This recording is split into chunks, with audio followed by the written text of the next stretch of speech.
Last week or the week before, I brought you the story about Howard Dean, former presidential candidate on the Democratic side, Democratic operative, all around Democratic guy, who was formerly in favor of single payer health care, basically coming out against it, right? And he was on MSNBC. He was introduced just as a political analyst. He all of a sudden said, things could get a little chaotic if we try to move to a single payer healthcare system. We know that in the past, he was huge on single payer. All of a sudden, he's not. And as it turns out, he is a senior advisor to the law firm Denton's, where he worked with the firm's public policy and regulation practice, which is a euphemism for being a lobbyist, right? He all of a sudden is a paid lobbyist. He's no longer in favor of single payer healthcare. And now Howard Dean is back on MSNBC, again, not labeled as the lobbyist that he is. And he's equating super PACs to labor unions in a way to criticize Bernie Sanders and support Hillary Clinton. I am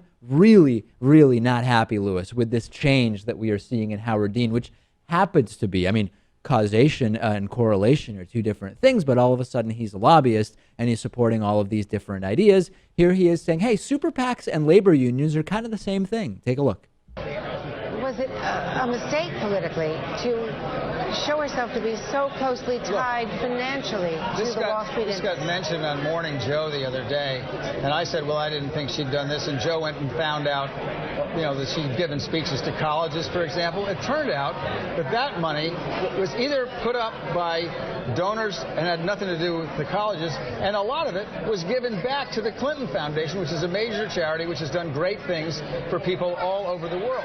Why does Hillary Clinton have to put up with a double standard? I don't hear anybody asking Bernie Sanders for his transcripts for some speech he made with the labor union. And for Bernie, even frankly, for Bernie to say that he doesn't have a super PAC, labor unions are super PACs. Now, they're super PACs that Democrats like, so we don't go after labor unions.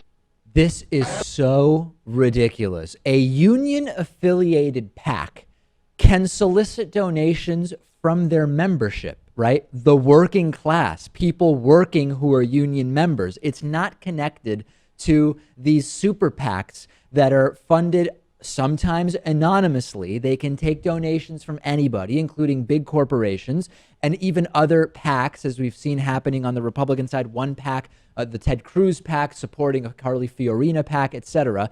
Howard Dean is either a fool or trying to confuse people. You have to be a member of the union to donate, and there are limits. And the idea that a union, which is bundling donations from a whole bunch of workers, is the same as a super PAC taking millions of dollars from one person, there is no similarity here, not to mention the filing rules that the union PACs have to abide by. This is an attempt to make it seem as though the money behind Bernie from unions is the same as the money behind Hillary Clinton from these big super PACs and unknown anonymous millionaires. It is not, and this is shameful. Are super PACs people? Yeah. Super PACs exist for the sole purpose of skirting campaign finance rules. Disclosure. Right? Disclosure. Preventing disclosure. It's like amounts of money, anonymity. I think that unions, it's pretty clear that they actually achieve something. They serve a purpose. He's deceiving people. Unions are made up of many, many, many people who are pooling small amounts of money to stand up for what they determine are their best interests. They are not made up of one or two ultra powerful or wealthy people with one goal. The difference between 200,000 people casting a vote with their dollars to elect someone versus one very wealthy, powerful person deciding to use a whole bunch of money that most people will never even see in their lives to support a particular candidate. This is absolutely not the same thing. Howard Dean has gone completely off the deep end, and it is really, really sad to see.